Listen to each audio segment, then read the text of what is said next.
In the darkest shadows and in the most ordinary places. These are the true stories of the innocent and the unimaginable.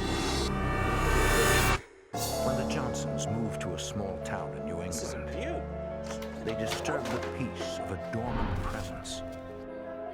Lost souls inflict fear upon the living, shatter fashioned beliefs. With the help of a team of witches, an embattled family fights the unknown to take back their home and their sanity.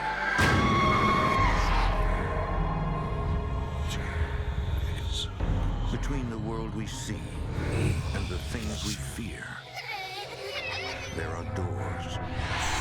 When they are opened, nightmares become reality.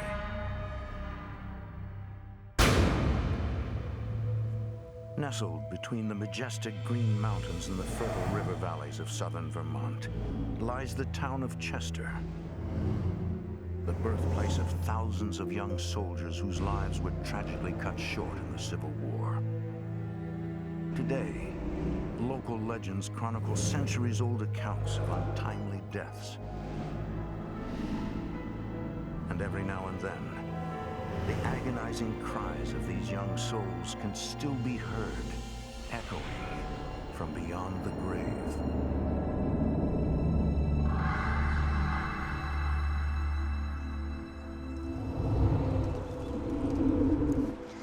The year is 2005. Look at that place. That is a beaut. Are you serious? Libby and Sean Johnson, along with their two daughters, 7-year-old Grace and 5-year-old Willa, search for the perfect home. Now, this place is a classic. Having moved from Fort Lauderdale, Florida nearly a year ago, they believe that Chester, Vermont is a town of promise. We could restore it. We really liked the pace of life here in New England, and we thought living in a small rural town would be a nice place to raise our children. What do you think? All you need is a little imagination. I mean, this place could be great. The Johnsons have been living in a small 2-bedroom apartment for over a year while looking for a place of their own.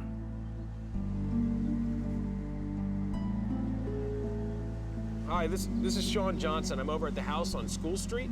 Yeah, I was wondering if we could see it today.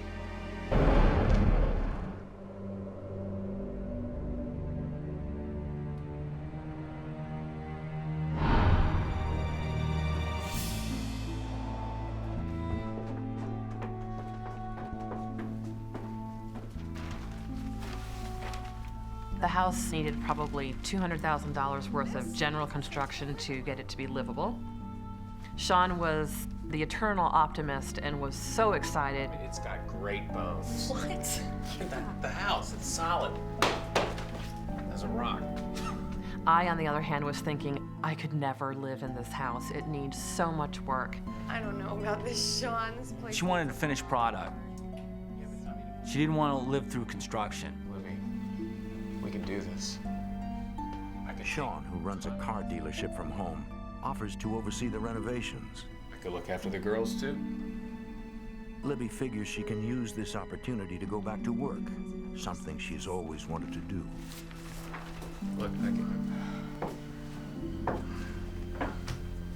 So we thought we'd give it a shot. Okay.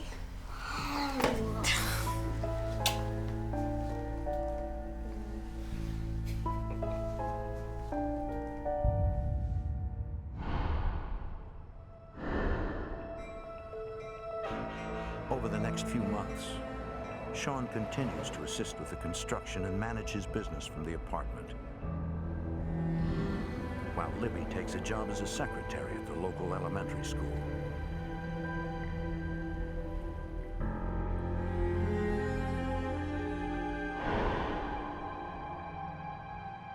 Finally, after 10 months of construction, the renovations are nearly complete.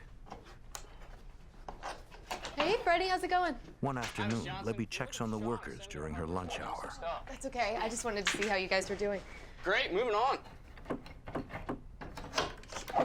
Oh!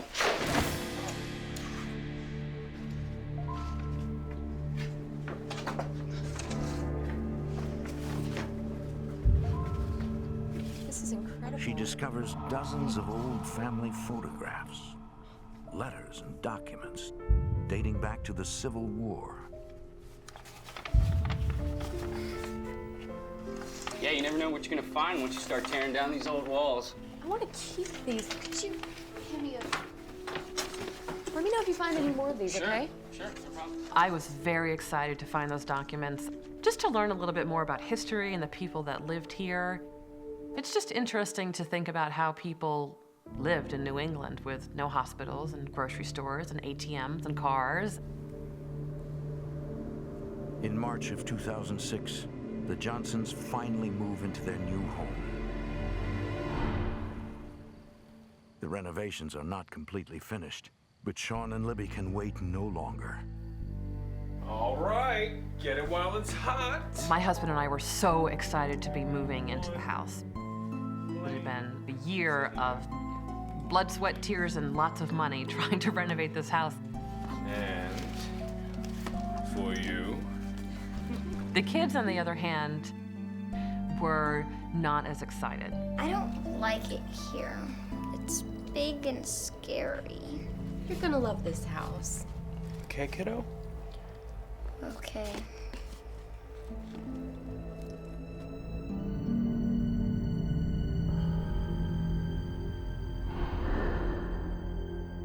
After an exhausting move, the family settles in for the night.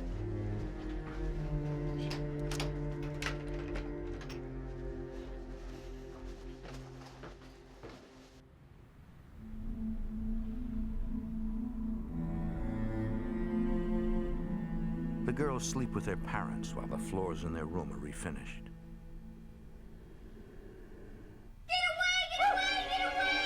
It's all right, honey. Just wake up. It's okay.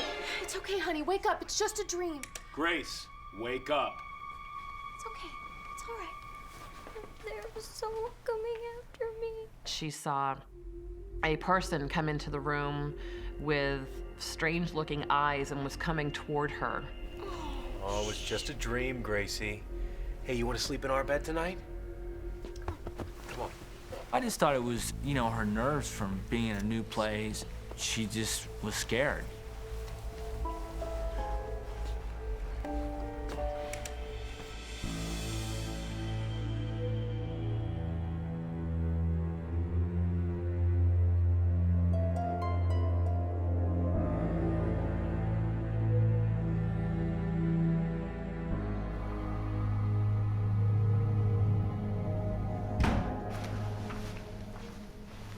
What was that? Did you...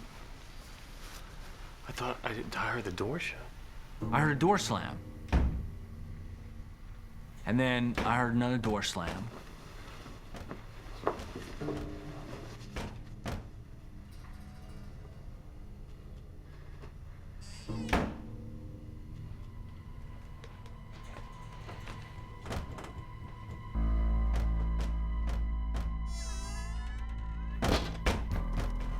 My ears are hearing the door slam, but I'm not seeing any door slamming, and I can't figure it out.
It didn't make sense to me to run around the house and test all the doors and this and that because I knew it wasn't that. But you don't know what to do.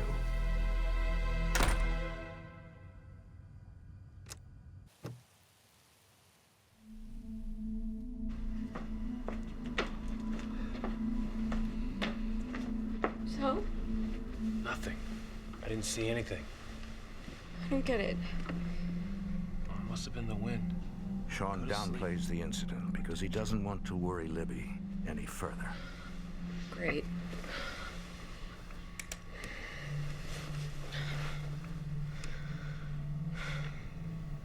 Don't you think it's weird the girls never woke up?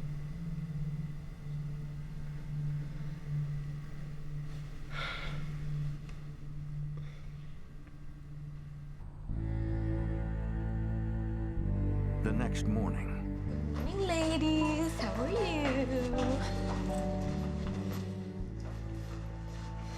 I'm telling you, Sean, it's not normal. Well, I didn't say normal. I'm saying that there must be a logical explanation. How can there be a logical explanation for something that's completely not logical?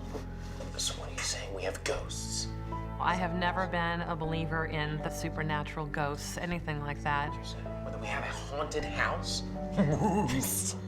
I'm very scientific. I don't have faith in a lot of things that I can't feel and touch. What if it is haunted? We can get our money back. Yeah, right. All right, girls, let's go. Mommy's gotta go to work. I love you. Come on. Have a nice day. Let's go. All right, y'all. Have fun. the following week, the girls' room is finally complete. Okay. Who wants a story? Oh, I do. Me, I do. I want to do a puzzle. I hate puzzles. Listen, Willow, we'll read a story tonight, okay? And then tomorrow night you can do a puzzle with Daddy, okay? Okay. This is called The Lonely Fairy. Once upon a time, a long, long time ago, there was a lonely little fairy who lived in an enchanted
I heard little girls laughing and giggling.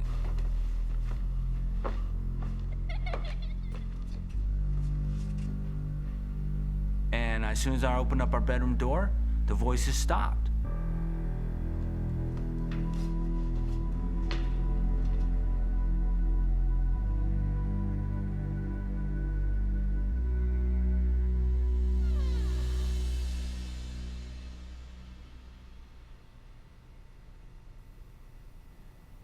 Well, I must have left the TV set on.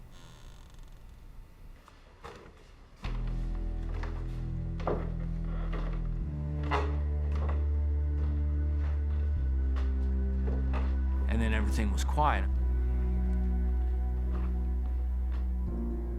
I thought, well, maybe I was just dreaming that.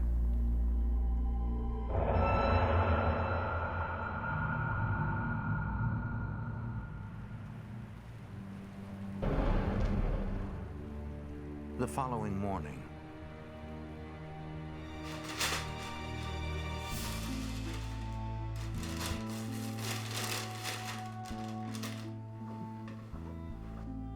Grace, Willa, come on, girls. Gonna be late for school. Hey, what's this? I don't know. Okay, come on, zip up, get downstairs. Daddy's got breakfast waiting, okay? Go on. Love you. Scoot, love you too. Hey, sleepyhead. Rise and shine. Hey. Hey. Hey, what's this puzzle doing over here? I thought you hated puzzles. The fairies wanted to do it. What? There were two fairies here. played all night. Well, that sounds like a wonderful dream. It wasn't a dream. Okay. Well, what did these fairies look like? They had white dresses, white stockings, and they had ribbons in their hair, too. Where do these fairies live?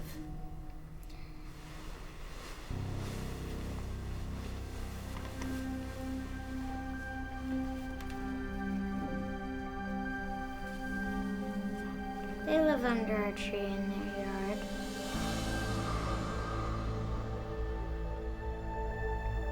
Well, that sounds wonderful, honey. Libby is puzzled. Why don't you go, brush your teeth, and wash up, get dressed, okay? She can't remember Grace's dreams ever being so vivid, and knows it's unlike her daughter to make up stories. Part of me really wanted to believe that she just had a very overactive imagination. Over the next few days, neither Libby nor Grace mentioned the fairies. Things seemed to quiet down around the house.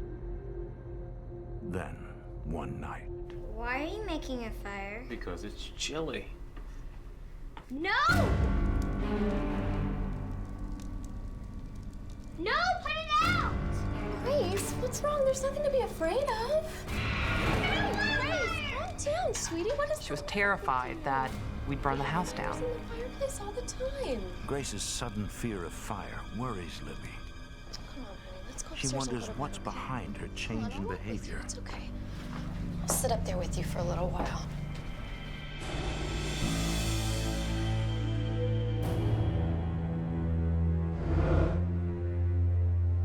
In the days that follow, Libby manages to forget about these strange incidents and settles into a normal routine.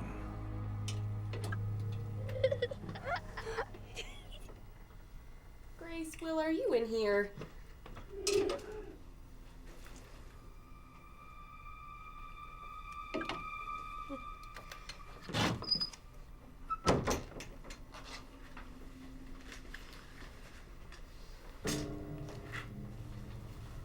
I could hear young children giggling. It made me feel really uncomfortable. I didn't really know what to think. Grace, Willa, are you guys up here?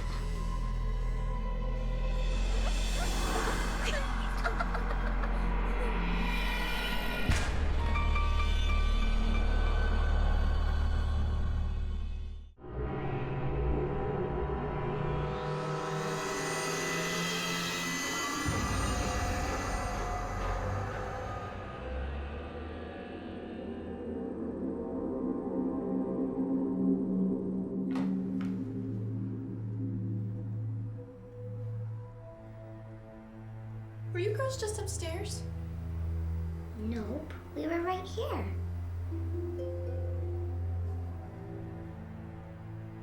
Grace, what is this? What is this a picture of? It's our house, and that's the fire. Grace had drawn our house on fire. This was very alarming to me. Grace, honey, why would you draw a picture like this? I'm afraid you and Daddy are gonna die in a fire. No, honey. Mommy and Daddy aren't gonna die in a fire. The fairies' Mommy and Daddy died in a fire. Grace, honey, that was just a dream. The fairies aren't real. But it wasn't a dream, they're real! It was interesting to me that she was so adamant that it wasn't a dream.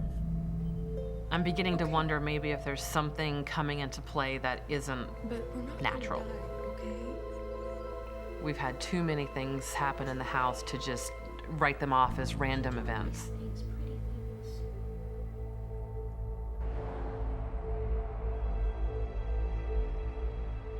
Libby is beginning to believe that her house may be haunted. She hopes that history can shed some light on what has been happening.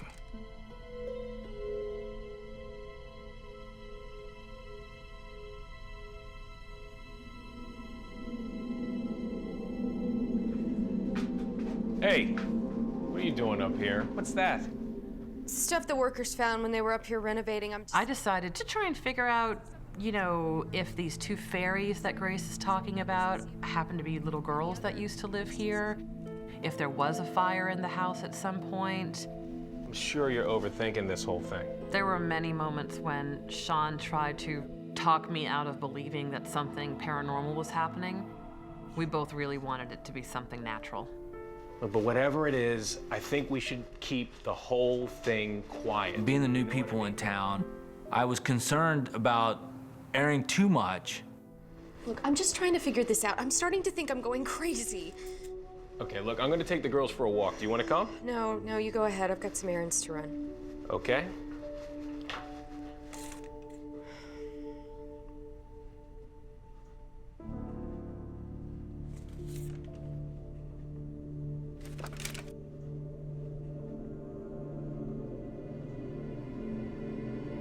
Libby takes the old photographs and documents to the Chester Historical Society. Now, it says here that old house was used as a barracks during the Civil War. I was actually wondering if there was any record of any fire. Oh. Unfortunately, Libby doesn't receive the answer she's looking for. On the property? The director finds no evidence of a fire on her property. I've seen any evidence of a fire. Yes, What about these photographs? Do any of these people look familiar to I you? don't know. Let me take a look. Yeah. Oh, look at that. There seems to be something stuck here. Well, let's see. Oh. He tells Libby that this is an early 20th century photograph of Chester's Civil War veterans. Like a picture of the 50th anniversary of the Gettysburg Battle. Who are the girls? Well, I don't know, but they certainly don't seem to belong there. It's strange because these girls match to a T a description of the fairies that Grace kept talking about that would go into her bedroom.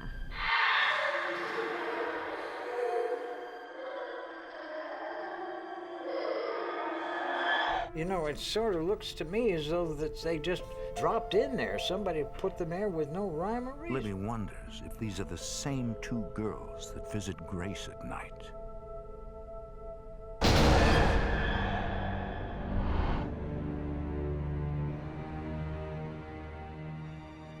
Libby remains calm for her family. Can you give me a kiss goodnight? Yes, come here. Mwah. Go on. Okay. Hey, honey, can I show you something for a second? Just pop over there. I want you to do something for me, okay? Now, I'm gonna show you this picture, and I want you to tell me if you see anybody in it that you recognize. The fairies! I was not surprised that Grace said that.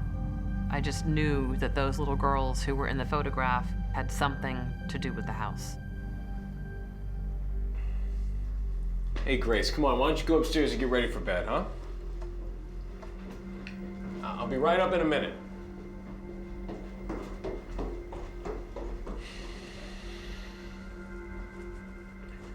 There is an explanation. She's just a child. Well, you heard the girls giggling in the middle of the night. That was a dream. Sean cannot come to terms with the fact that the house could be haunted. I couldn't explain it, so therefore I was a little conflicted on what it could be. All these things were happening that were pointing to something other than normal. She's been playing Ring Around the Rosie with two little fairies who happen to look exactly like the little girls in this picture. I never taught her that song. Maybe she picked it up at school. No, I talked to her teacher. She said they never sing it there. I mean, did you know that that song is about the plague? It's a song about death, Sean. She is obsessed with death. Ashes to ashes, we all fall down. What do you want to do? Move? No, of course not. We've put more money into the house than it even cost to buy. I'm sorry. So it just wasn't an option to sell the house. I just don't know what to do. Grace wasn't afraid It wasn't so scary at that point that I felt that we were in danger.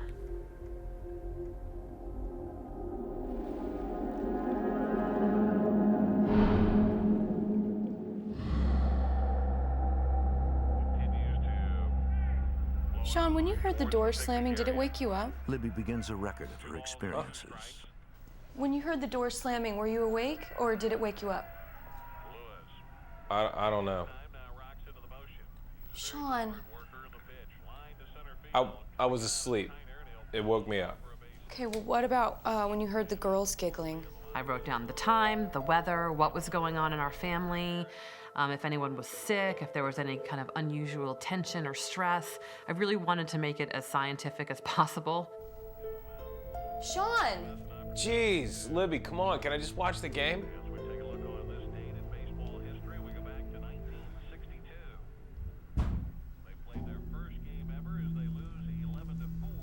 Did you leave the window open upstairs? No, I did not.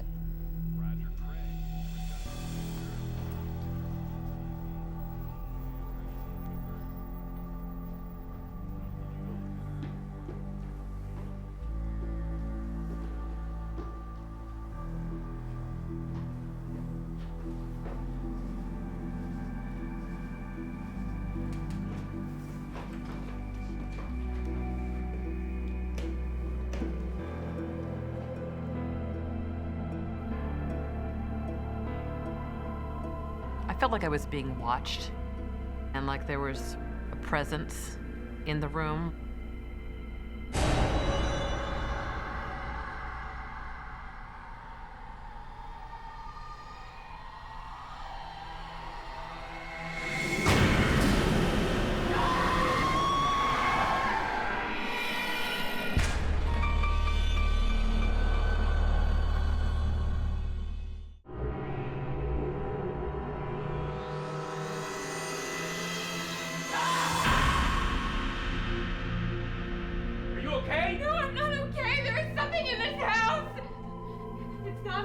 Not like you and me. It moved as fast as I've ever seen anything move.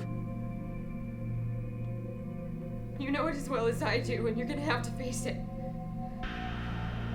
I saw something, a black figure. I was at the window and I felt something behind me and I turned around and I saw this black thing standing in front of me. It darted under the bed, but it was right there. I saw it. It's real.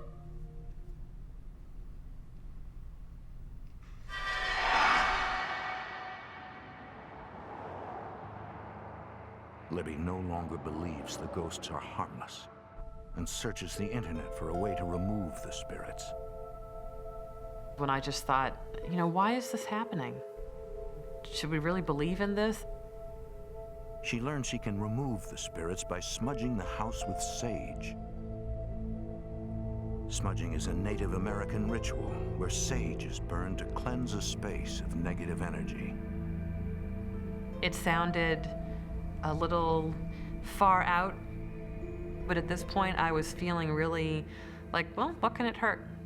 It's gotta help. That day, Libby finds a local store that sells sage. Excuse me. May I help you? I was actually wondering if you have any sage? I was a little bit embarrassed by the whole sage smudging idea. It's just not something I would normally try. Okay, did you want a bag or did you want smudge sticks? Smudge sticks. 2, actually. They're gonna be $5 a piece.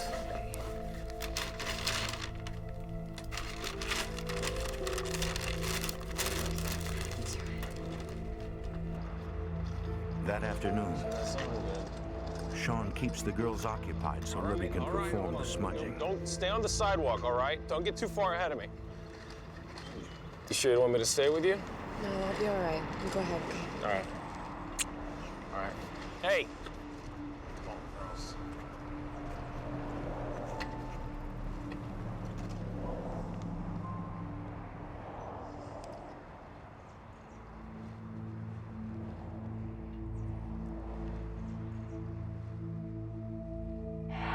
We mean you no harm. Please leave this house in peace. I walked around the house with burning sage and said a little wish in every single room.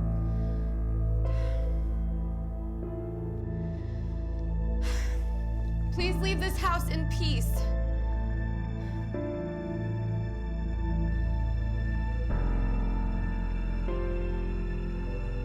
After the smudging, things returned to normal for several weeks.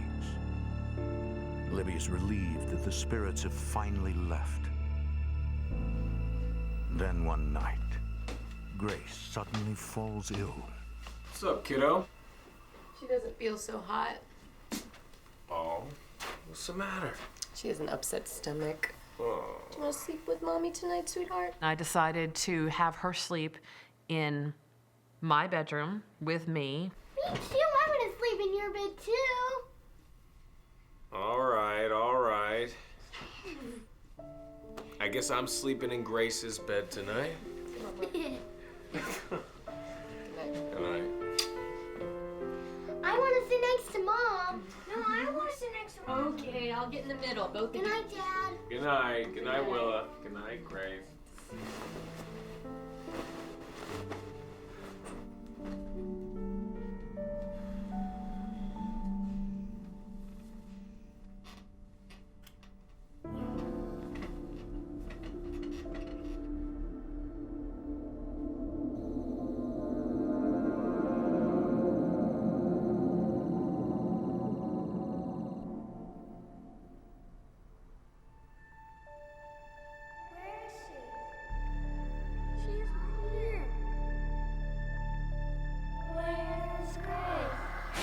She's got really tight, like they were holding me down. Who are you? She's not here. She's sick. I tried to get up, and I couldn't move. Get away! Leave us alone, please! Please leave us alone! Get away! Get away! Leave us alone!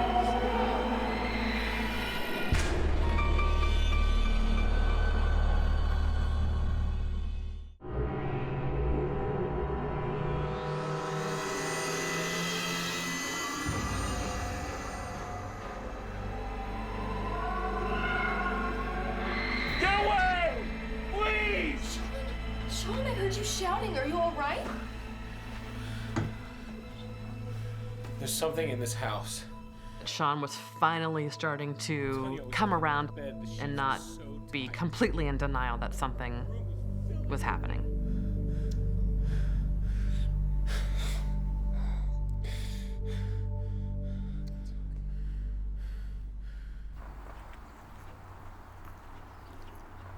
The next day,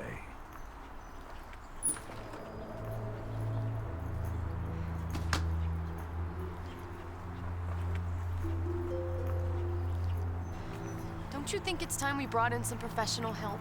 Like paranormal investigators? I don't know. I don't think I want to be any part of that. At first, I resisted that because I just didn't want our laundry aired. I thought Libby and I could handle it internally. Do we really have any choice? Fine. Let them come.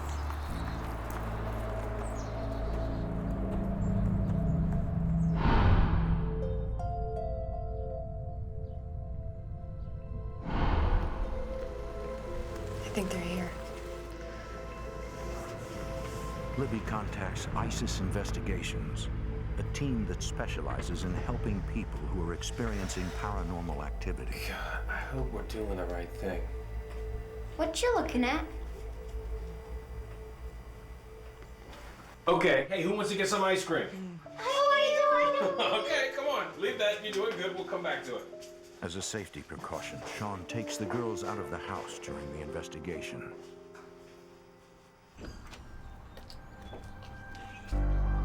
The members of the ISIS team are all followers of Wicca, a new religion of life and nature which finds its roots in ancient ways. Patricia Gardner is the co-founder and director of the group. Wiccan is another word for witchcraft. Everything that we do is geared to the protection of the earth and the creatures that live on it. Hello. You must be Libby. I'm Patricia. Thank you so much for coming. Along with Angela Kaufman, co-director Dana Winters, and Justin Staley, each member is a gifted psychic.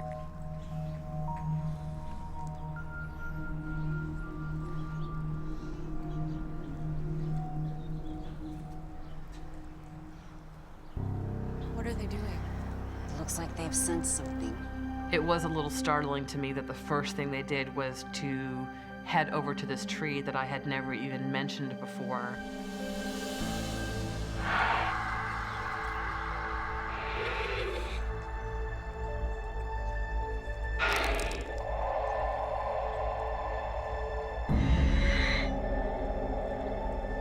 Angela feels a peculiar sensation coming from the tree. I noticed a very strong, abnormally warm feeling coming from it, and it seemed to be a center of activity.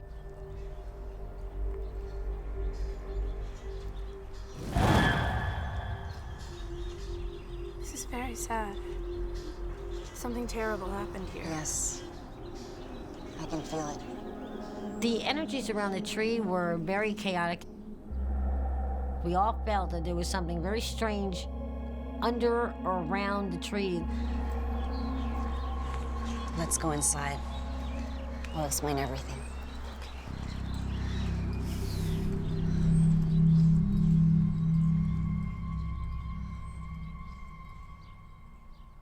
Who are you? While Libby shows the team the hotspots in the house, Justin tries to capture evidence of paranormal activity.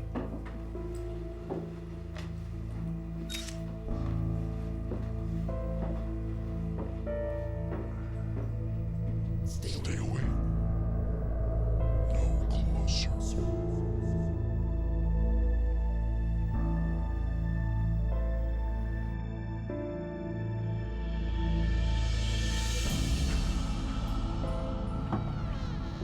Angela, a psychic sketch artist, uses art to recreate images in her mind's eye. What I'm trying to do is to use myself as an instrument to mirror what's going on in the room. There was a lot of spiritual activity going on in the house. I did get a couple of specific impressions. One being this figure in a Civil War uniform.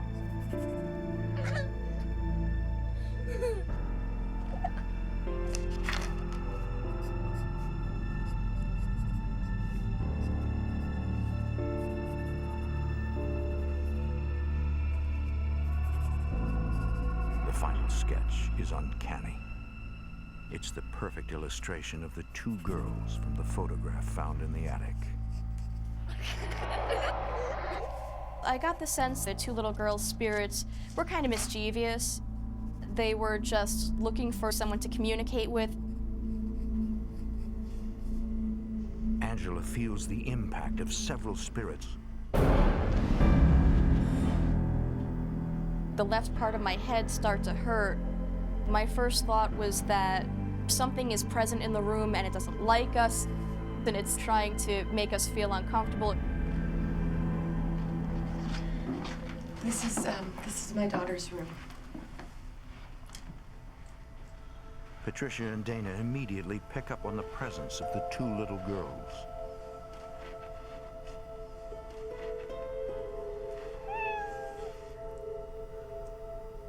We assumed that it was the girls playing with the cat to let us know that they were in the room with us. That's so odd. That toy's been broken for months.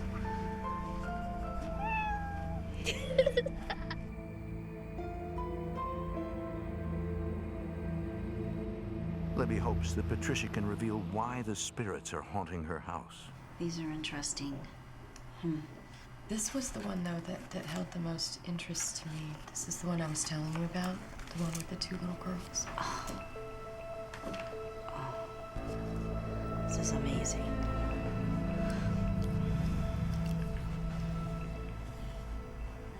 Patricia runs her hands over the images on the photograph. These are the little girls. As her fingers pass over the two girls, she senses a change in temperature. The warm feeling I'm sensing, means that they're still earthbound. Who are they? What do they want with my daughter? Patricia believes the girls once lived in the house and don't know how to cross over.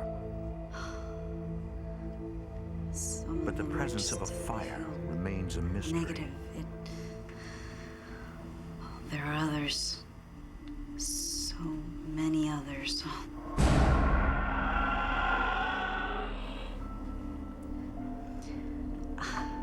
Did you do a lot of renovations? Patricia believes that renovations must have awakened the dormant spirits in the house. We basically started from the bones and rebuilt it. When you renovate things, even if something's been asleep for 100 years, that's the best way I know of to wake it up. Because they want to know what you're doing to their property. Because in their minds, it still belongs to them. We need to perform a ceremony, which will help some of the spirits here move on to another plane. Okay, what do we need to do? We'll perform what we call a magic circle, and then a crossing ceremony.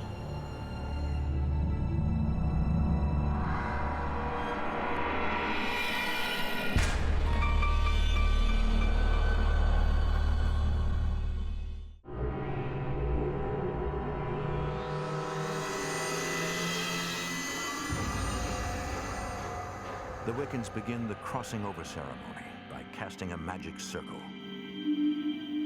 A magic circle is what witches use to protect themselves before rituals. It's a protective barrier between us and the rest of the universe.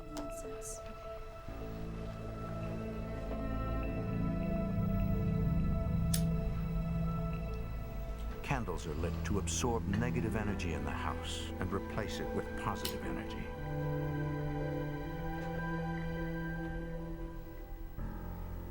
And incense is burned to prepare the mind and body before the ritual.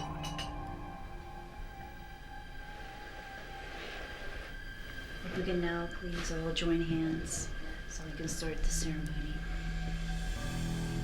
I conjure thee, O circle of power, that thou beest a boundary between the world of men and the realms of the watchtowers, a sacred space of protection, a shield against all evil. I conjure thee, O circle of power, that thou mayest a boundary between the world of men and the realms of the watchtowers, a sacred space of protection, a shield against all evil.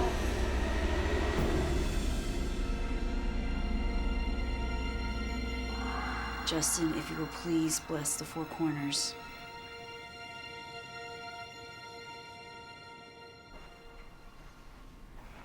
Ye gods of the watchtowers of the east. In Wicca, guardians, known as watchtowers, are called upon to protect the four directions of the circle. We call upon you to protect the sacred space. Ye gods of the watchtowers of the west, we call upon you to protect the sacred space. Ye lords of the watchtowers of the depths. During the ritual, incense is offered to the guardians in exchange for their protection. We can all close our eyes now and Now concentrate. protected by the magic circle, they begin the crossing over ceremony. We open a doorway so that the spirits can cross over to where they are supposed to be. For some of them, you pick up on their sadness or their fear.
I think they've gone. Afterwards, a feeling of calm and peace envelops everyone in the room. Most of them have left.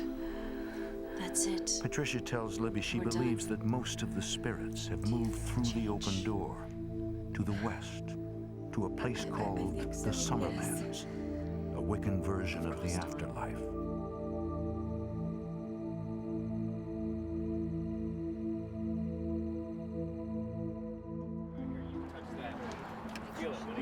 Things have returned to normal for the Johnson family. But they will never forget how their lives were touched by the supernatural. This whole experience absolutely changed the way I think about things. I do believe in a soul now, which was a huge revelation for me. I think it's really been sort of a gift to our family.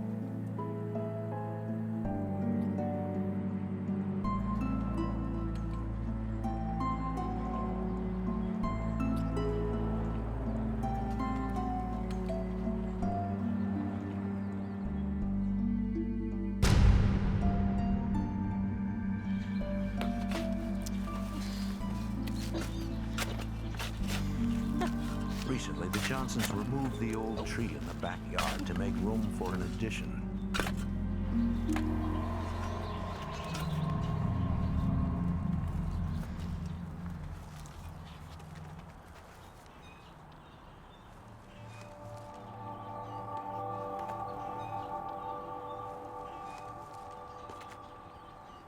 Libby, come here. You might want to take a look at this.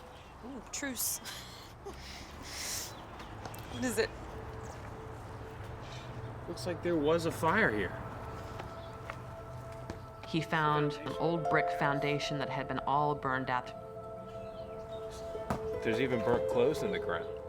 Black ash, charcoal-covered wooden beams, and burned clothing indicates the presence of a devastating fire long ago. Grace was right.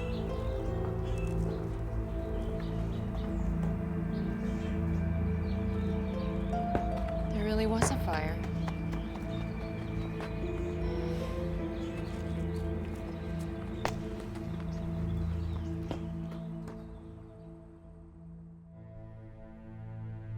No human remains were ever found beneath the tree.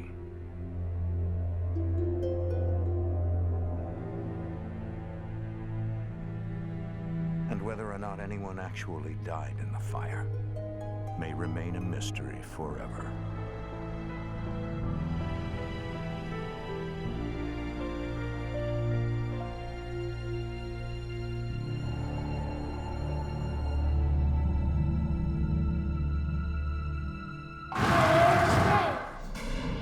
In this world, there is real evil. In the darkest shadows and in the most ordinary places. These are the true stories of the innocent and the unimaginable. Sandra Waldra and her son Gene have always been close, sharing an interest in the occult. But when Sandra finds herself lost and alone, her fascination soon turns to obsession. As she heads down a dangerous path, Gene fears that his mother is turning against him.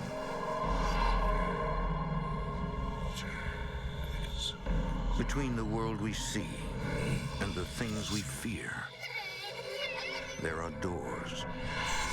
When they are opened, nightmares become reality.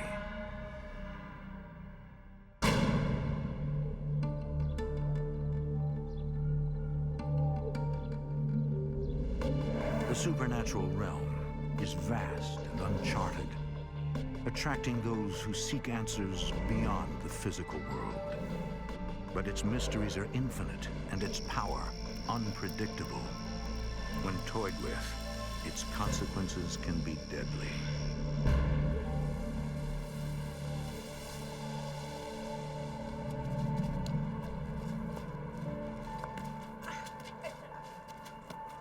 The year is 1965. Sandra Waldra and her son Gene have just settled into their new home in Geneva, Ohio.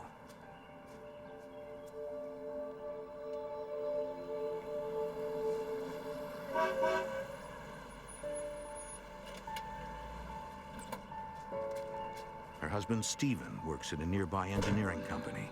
Hey. How was your day? It was fine. How about you? Everything okay here? Oh, yeah. Stephen is the only father that Jean has ever known. Great. What's for dinner? I never really knew my real father. Stephen had been my stepfather since I was 2-3 years old. Hey, do me a favor and take Jean inside and get him washed up for dinner. Honey, I've been working all day. I just want to get out of these clothes and relax. Hey, remember what I said before we got married? Parenting is a 24-hour job, and now you're a parent. My husband never mentioned that it bothered him that Jean wasn't his child, but I do think it did bother him some. I think he resented it a little bit. Come on, Jean, buddy. Let's go inside. Sandra hopes that one day Stephen will be able to accept Jean as his own.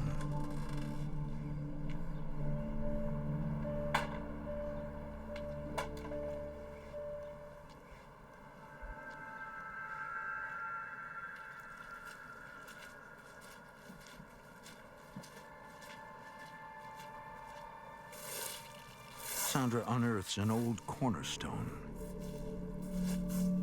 Someone had died on our property, and it had been an old schoolmaster that had lived there quite a few years back. She's intrigued. She had no idea that her property was once the site of an old schoolhouse, What are you doing? Come on, let's eat. I'll be right there. and wonders how the schoolmaster passed away.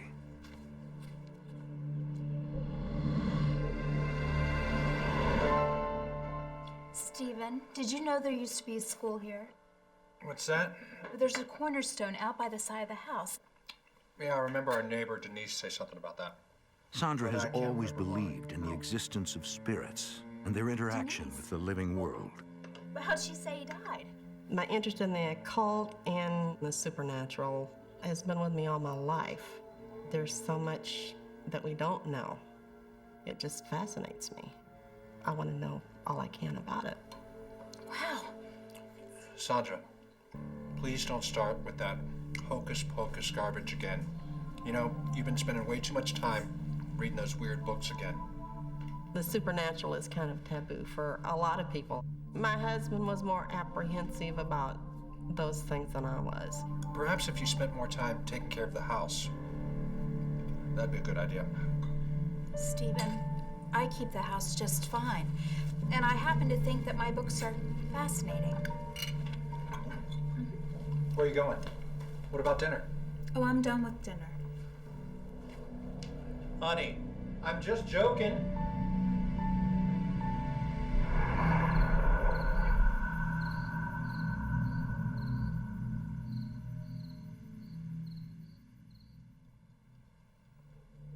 Sandra's discovery of the cornerstone only fuels her interest in the occult. I believe if you're open to things, then maybe they can come in.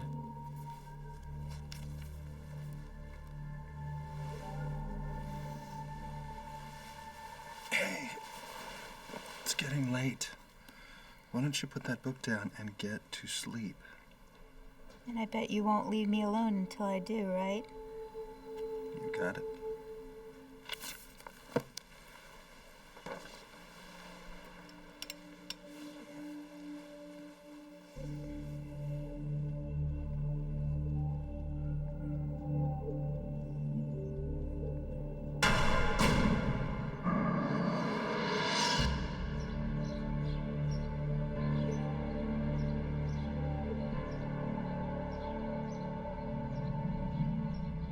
Over the next month, Sandra soon forgets about the old schoolmaster.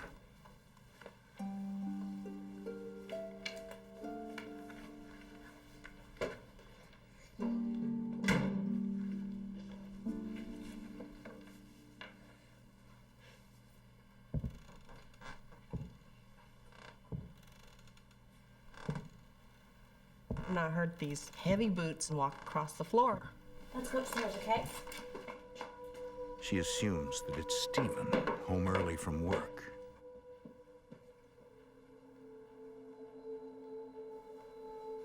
Stephen?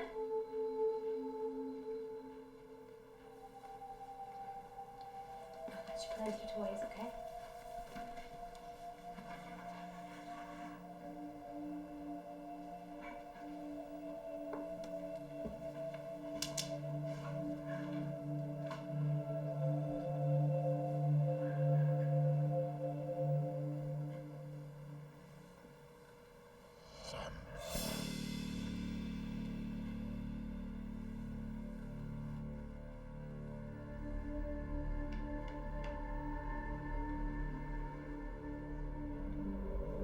There was definitely no one there.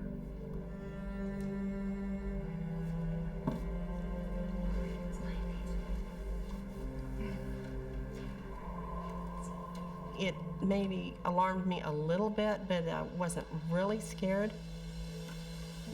It just really piqued my curiosity.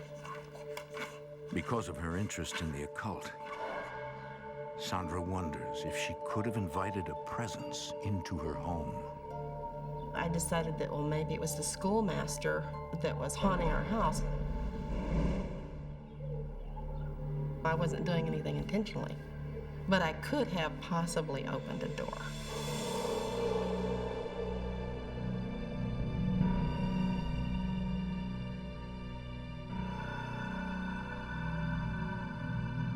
A few years pass.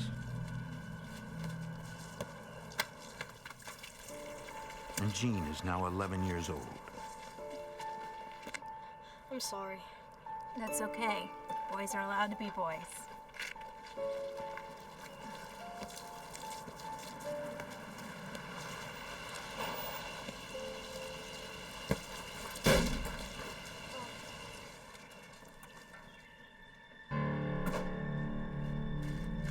Get over here right now.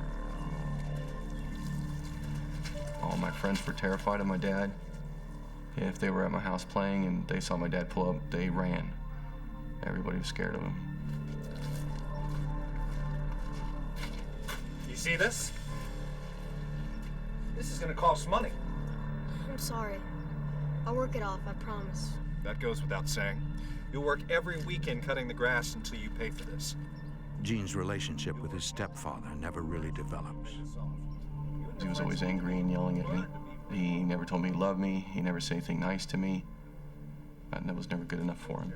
Stephen, give Gene a break. It was an accident. He was just trying to have some fun with his friends. We could all use a little more fun around here. Sandra, this is gonna cost me an arm and a leg to fix. Your son has no concept of money. Stephen's ambivalence towards Jean begins to put a strain on their marriage. I'm sorry. I meant our son. It's been a long day.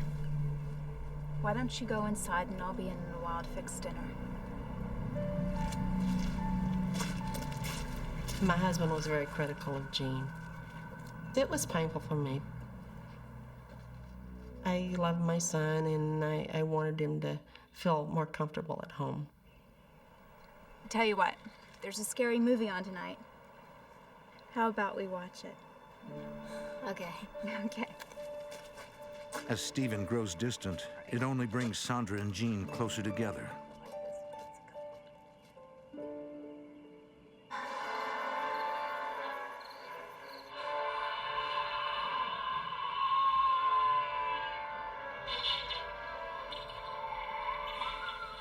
My favorite thing to do was to watch scary movies.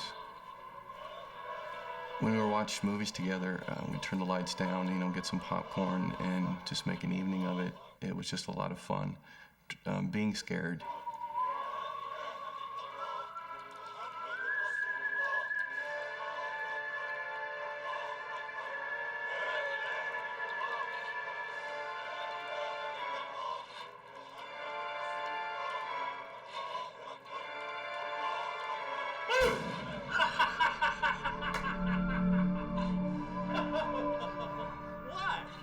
Said we need a little more fun here.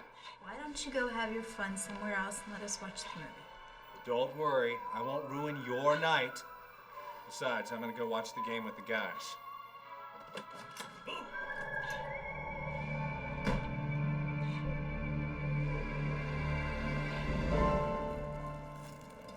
So, how are things with you and Stephen lately?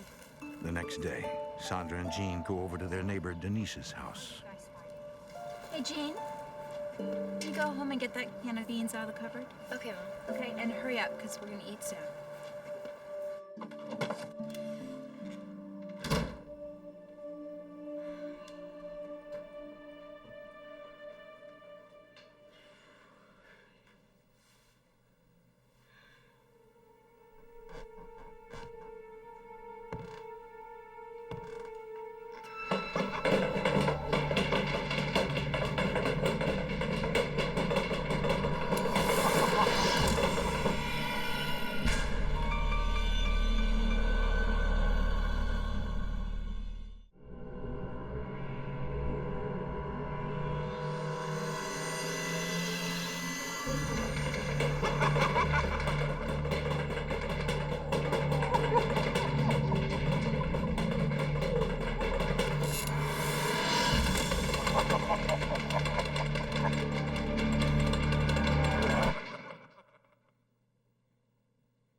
I never experienced anything like that before.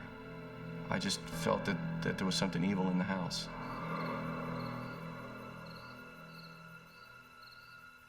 Sandra believes that Jean was visited by the schoolmaster, but she downplays the incident, not wanting to feed into his fear. She just completely wrote it off, and I began to wonder later if maybe it was my imagination.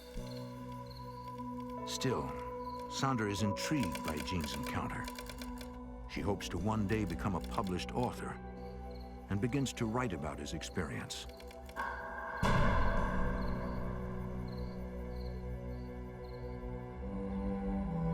After a few weeks, Jean soon forgets about his unexplainable encounter.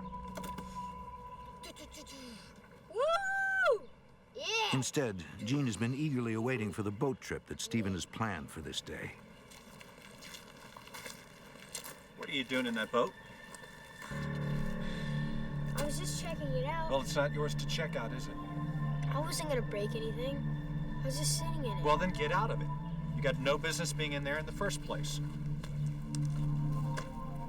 Whenever I was around my stepfather, you were walking on eggshells. And you knew if you just said the wrong thing, he was going to explode. And you have no respect. I go out of my way to get this boat so I can make your mom happy and take you fishing. And what do I get? Maybe I shouldn't go then. What? Of course you're going. You've been looking forward to it all week. He's just gonna yell at me. I don't want to go. Please don't make me go. Okay. Maybe I'll stay home too. No way, Sandra. What are my friends gonna say if you're not there? Under no circumstances are we going to cancel this boat trip. Just go ahead, Mom. I am not leaving you home alone. Sandra, quit babying the kid. He's old enough to stay home alone. I am not babying him. I'm his mother and I worry about him. I'll just go to Mark and Jimmy's house until you get back. Are you sure? Well then, we'll be back at 7. Okay. All right, be a good boy. We'll see you later this evening.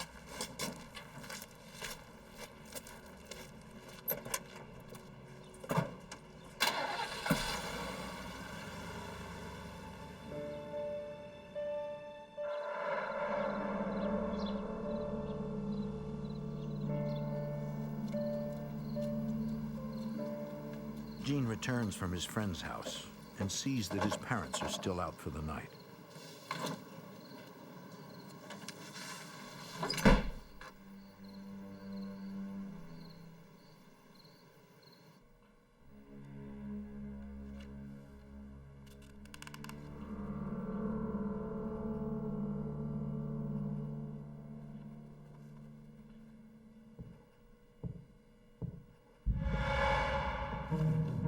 Mom? Steven? Is that you?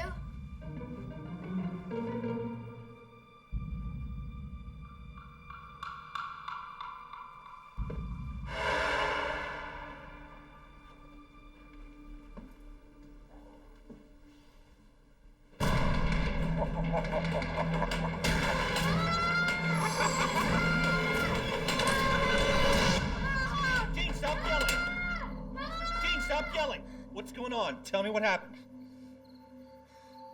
Tell me what's going on. Gene, it's okay. It's okay. We're home now. For crying out loud. You were right. We can't leave the kid home alone. Stephen, do me a favor and just get out of here so I can see what's going on.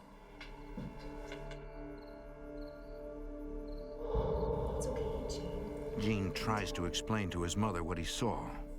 I saw a tall, thin man, and his face was all red and disfigured, and it just terrified me. Why am I seeing these awful things?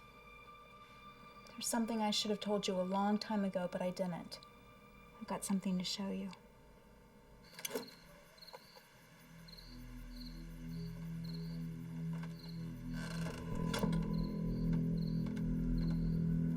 I think the person you saw was a man who had lived here a long time ago. Sandra tells him about the schoolmaster who died on their property.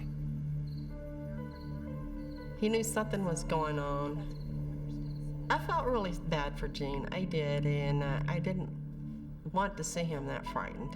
This man, he died right here? In our front yard?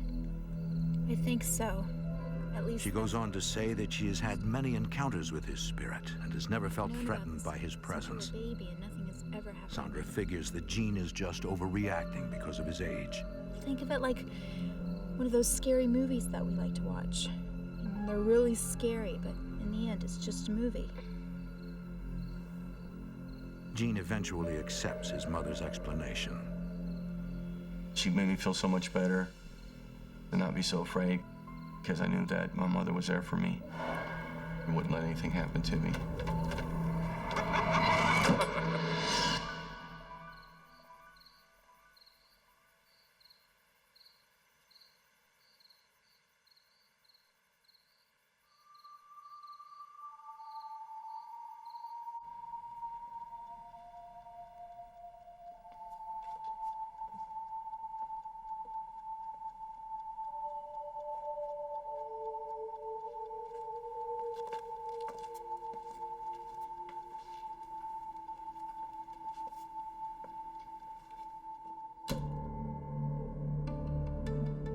Although Sandra is able to comfort Gene, she wonders if there is a way to remove the spirit from the house.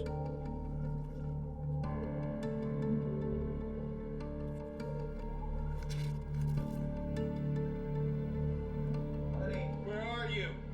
Oh, I'm in the living room. Just give me a second, Stephen. I'll be right up.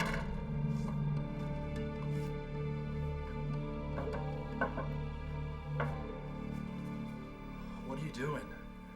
Just thought I'd tidy up before I went up to bed. I'll be up in a minute. Well, don't take too long.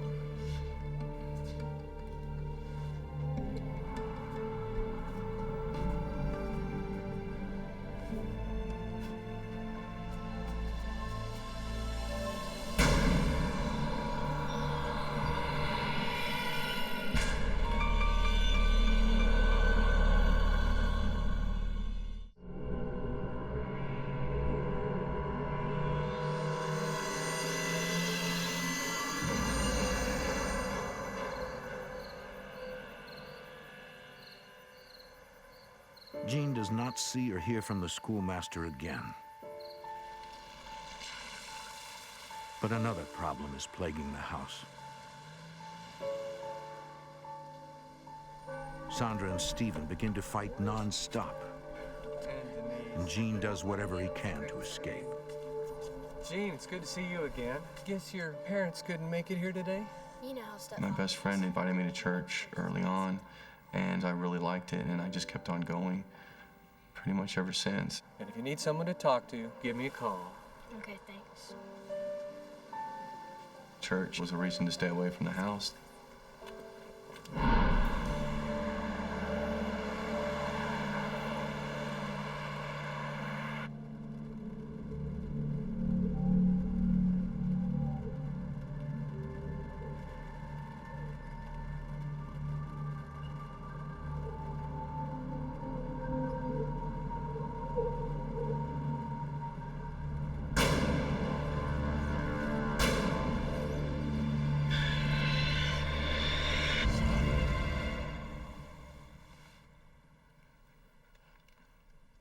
For weeks, Sandra has the same dream over and over again.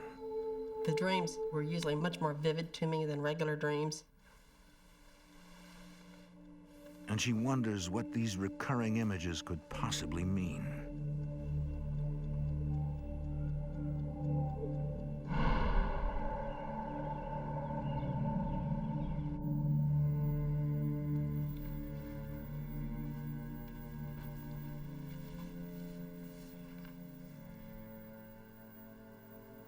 What are we doing? We're fighting all of the time and it just doesn't seem to be getting any better. We cannot go on like this. You're right, Sandra. We have grown apart. I've been denying it for so long. I can't do it anymore. Stephen, it's over.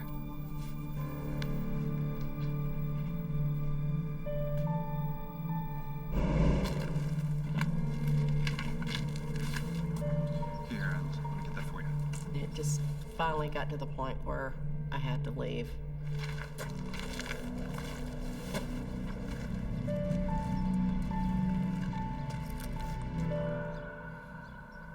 Well, I guess this is it.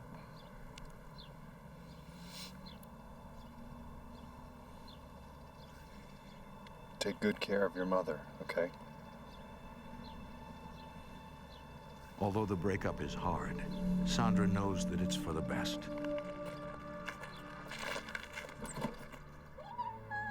I felt it was a good thing. I was looking to start a new life, but I had no idea what lay ahead. I was hoping it was the right thing to do.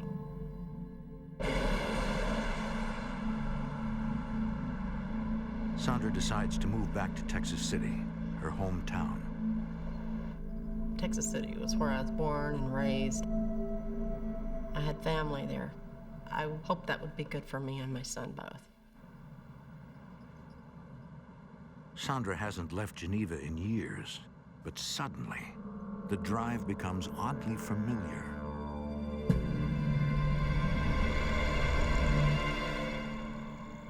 The dream was definitely an indication that I was going to be leaving.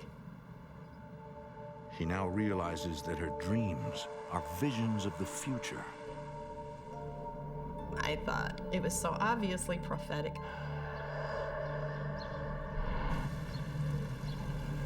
Sandra finds a small house that she can afford.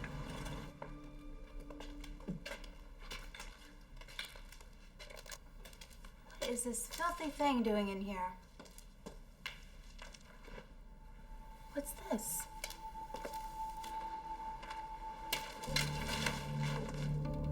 Right in the center of that floor was a star, a 5-pointed star.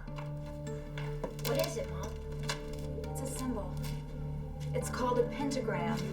Sandra is familiar with the pentagram, having read about it in her books on the occult. What's it mean? It means different things to different people. She also knows that people have used it to practice witchcraft. When I first discovered the pentagram, I thought, wow, there were witches here. I knew that it would just depend, which way you use the star, whether it was good or bad. I'm gonna check out. I wondered, was this coincidence? Or had I, by some unnatural forces, come to this house? I saw it as a positive sign that maybe I was on the right path.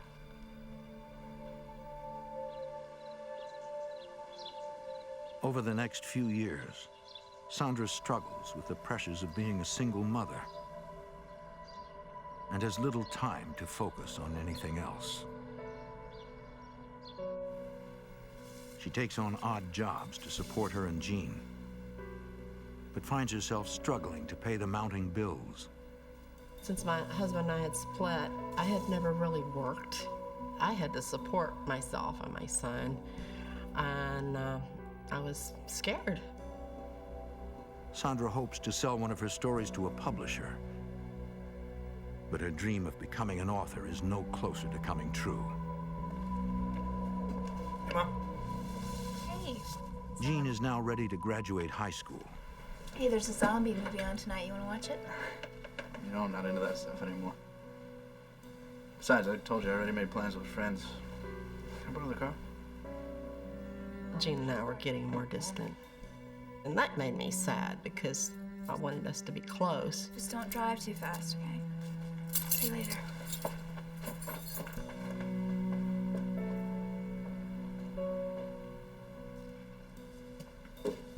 With Jean no longer around, Sandra finds solace in her books on the occult, which have always given her comfort.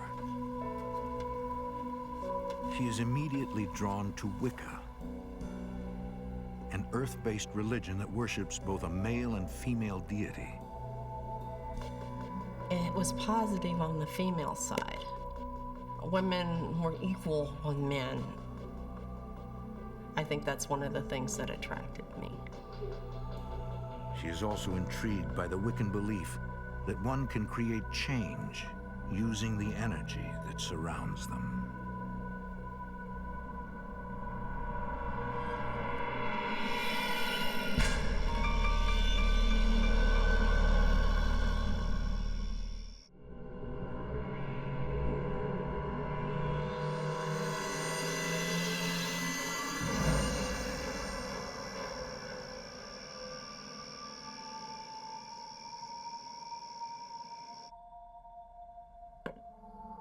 Sandra creates an altar using items that represent the 4 elements of nature: earth, air, fire, and water.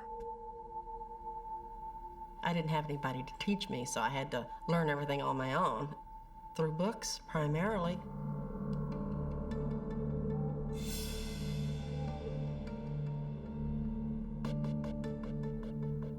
I was hoping with Wicca that maybe I could change things. Maybe I could make things more positive in my life and my son's life. Sandra performs her first ritual. Earth sanctions my magic tonight. She calls out to the god and goddess, asking them to help ease her growing debt.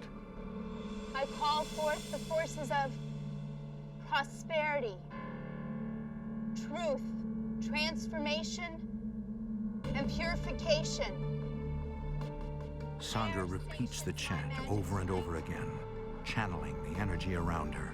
Mother Goddess, Father God, grant me this wish. You can actually feel like an energy. It's a sensation of like an electrical power going through your body. It's a very positive feeling of power.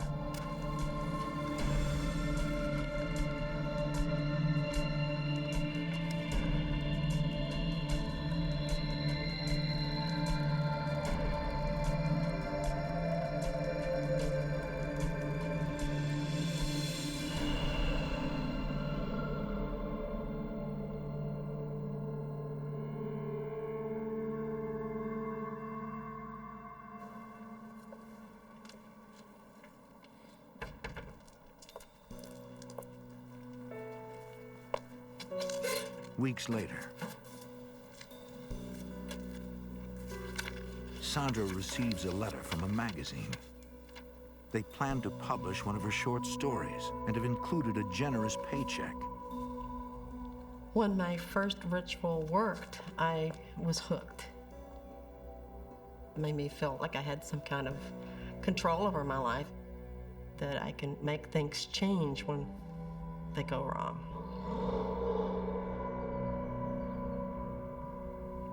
My mother just got deeper and deeper into the supernatural, and it just drove me more awake.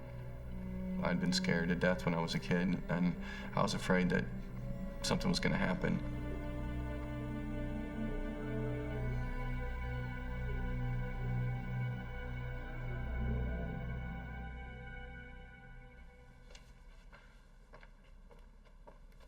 Morning, Mom. Oh, Jean! I had the most incredible dream last night. Actually, I think it was a vision. My mom just started talking to me about the occult a whole lot more. I really think that this experience is a sign of things to come. It just seems like we were becoming two different people and going our own ways. But enough about that. So, graduation is less than a month away. Have you started looking for a job? Sorta. Really?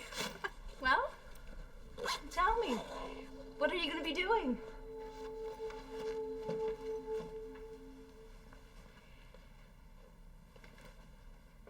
I signed up with the Air Force. I'm leaving just a couple days after graduation.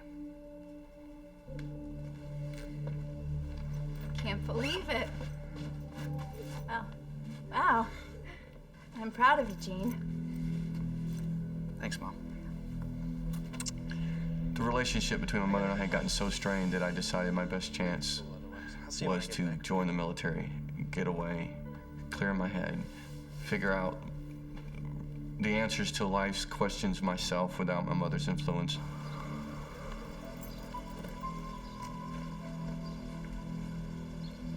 Soon after Gene graduates, he leaves to serve in the Air Force.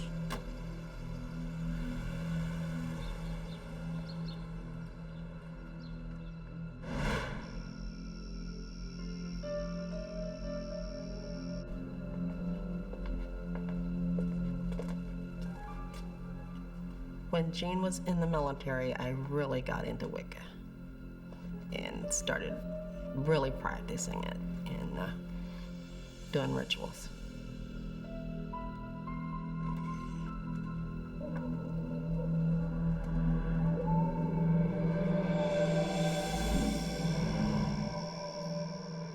Over the years, Gene slowly loses touch with his mother. After I joined the Air Force and I started to travel, I couldn't tell anybody what I was doing. I could hardly ever see my mom. After 7 years in the Air Force, Gene returns home to Texas City. I was looking forward to seeing my mother and coming home, and I thought things were going to be great. Gene. Hi. He is surprised by Sandra's appearance and is unsure how to react to this unexpected change. She had black hair, black blouse, black pants. She had a necklace with a pentagram on it. I was just dazed.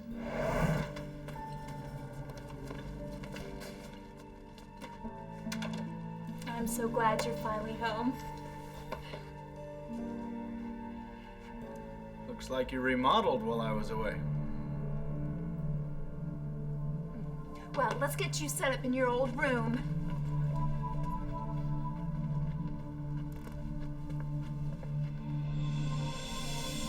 It's just as you left it.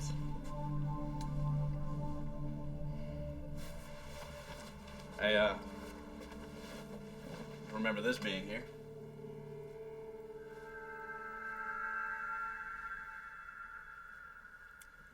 Well, I'll leave you to unpack, and dinner will be in half an hour.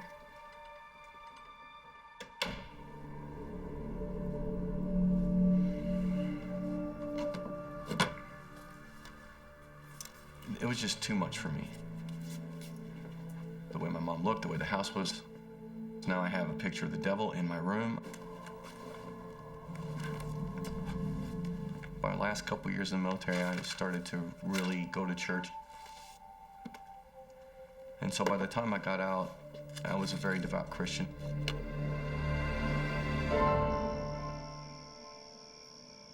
That evening, Sandra and Gene catch up over dinner.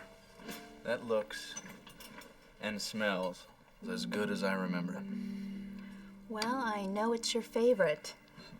So, tell me, what's been happening? Well, life has been great, Gene.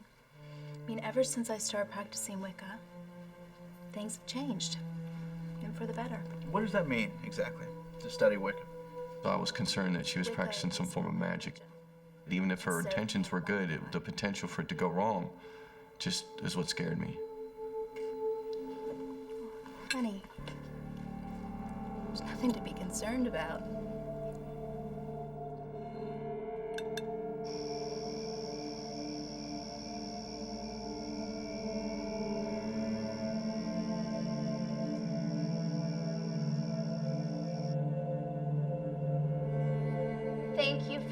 blessing. My gratitude is endless. Continue to protect us, especially Gene, now that he's in your watchful eye. As I receive your energy, now you receive mine.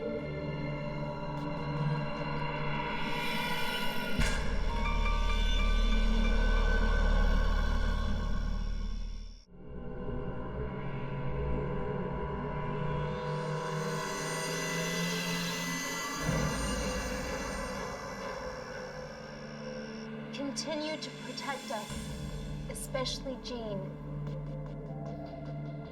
As I receive your energy, now you receive mine. My gratitude is endless. As I receive your energy, now you receive mine. Thank you, great goddess.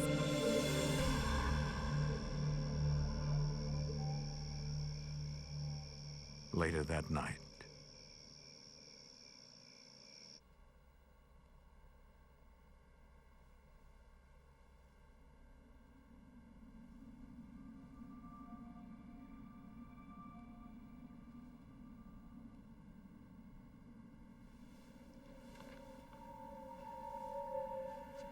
I thought, what was it?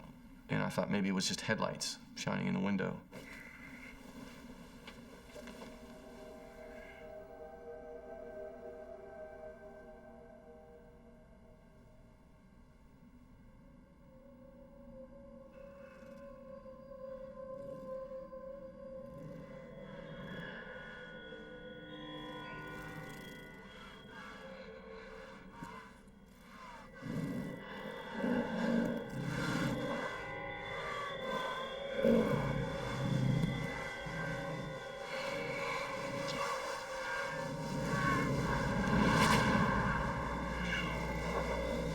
Destroy him.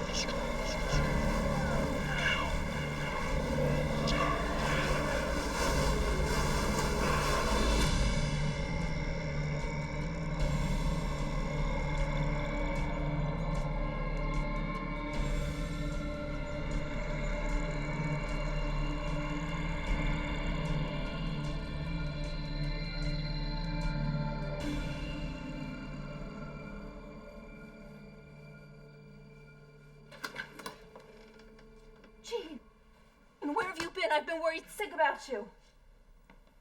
Worried sick? Really?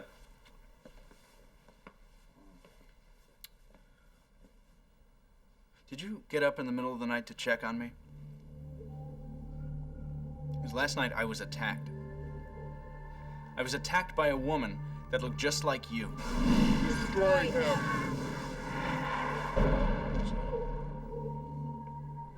Gene, I have no idea what you're talking about. Mom, It wasn't me, I promise you that. Mother, I'm scared for you. I'm scared of what you've let in. You're opening doors you don't know how to close. Gene, I'm not doing anything wrong. Mom, you're in over your head. You've got to stop this right now. I don't know what to tell you, other than I love you and I would never do anything to hurt you. You know this, right? I don't know anything anymore. I gotta go. I need to clear my head.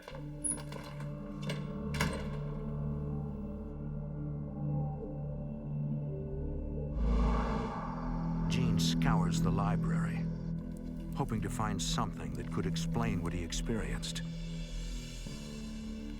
I had never seen lights like these before. I wanted to know what it was. He discovers a book on the occult that refers to these paranormal phenomena as sprites. These sprites, they were a product of witchcraft. I believed that her intentions were good, but that she had let something in the house that was evil.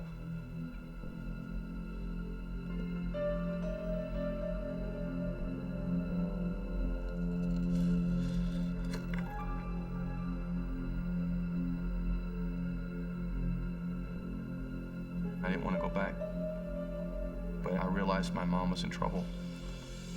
I had to have the courage to go back in that house and fight for my mom, because I knew someone was trying to destroy us both. Mom? You home? We need to talk.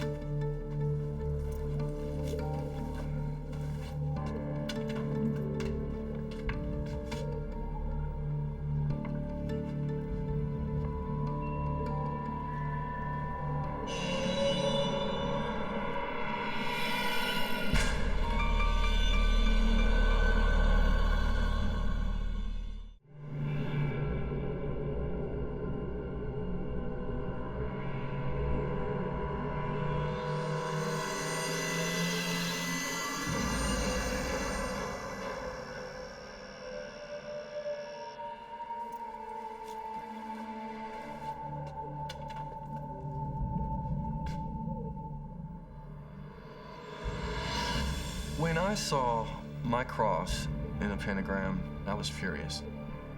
I cannot believe you, Mother. You are messing with things that you cannot control. Where are you going? I'm afraid of what you've let in. And I'm not gonna stick around to see what happens. I thought my mom was casting spells on me. Gene now believes that the schoolmaster was really an evil entity that his mother may have conjured up many years ago. Something came into my mother's life when I was a child and tried to show her dreams and tried to take her down a path into the occult.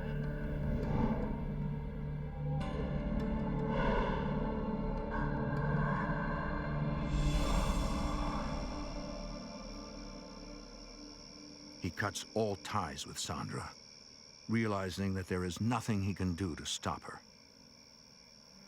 I felt that my mom was too far gone. The more I talked to her, the more I thought that she was lying to herself, lying to me. So I finally left.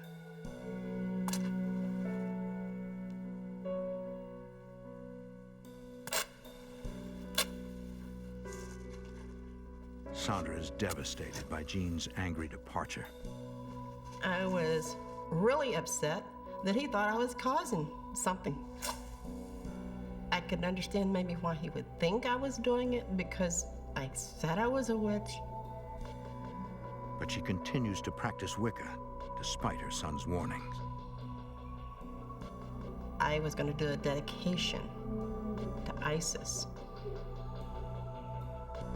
Isis is the supreme mother goddess of ancient Egypt.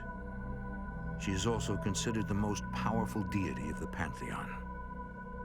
Great goddess Isis, I dedicate myself to you. In this place of power, I open myself to your energy. Great goddess Isis, make me one with your spirit. I dedicate myself to you. Sandra prays to Isis, believing that she can guide her through this turbulent time. In this place of power, I open myself to your energy. I open myself to your energy. Great goddess Isis, make me one with your spirit. I dedicate myself to you. Goddess Isis, I dedicate myself to you. Goddess Isis, I dedicate myself to you.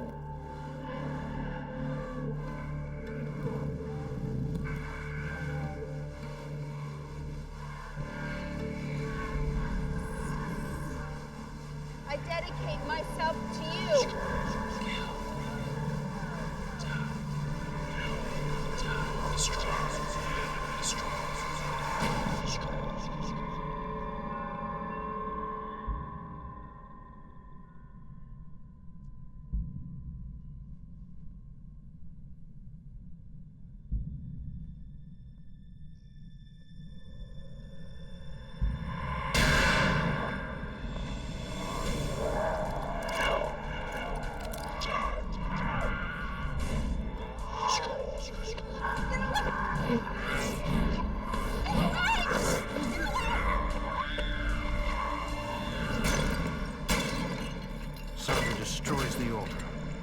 hoping that it will close the door to the other side.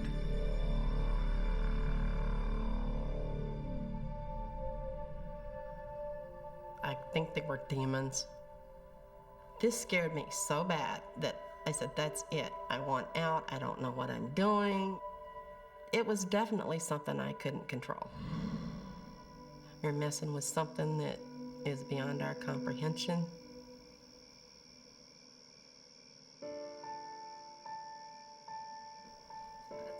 Jean and Sandra eventually reconcile their relationship, and they are closer than ever before. Now we talk almost every day, and we're trying to make up for lost time. So, and everything else is going well? Yes, it is.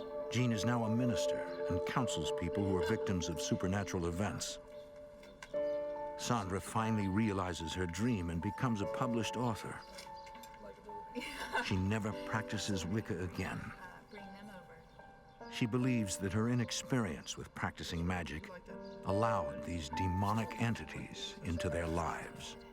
It's possible that my interest in the occult all my life could have opened some doors. I could have been manipulated by demons or other spirits. I just don't know. I don't know the answers.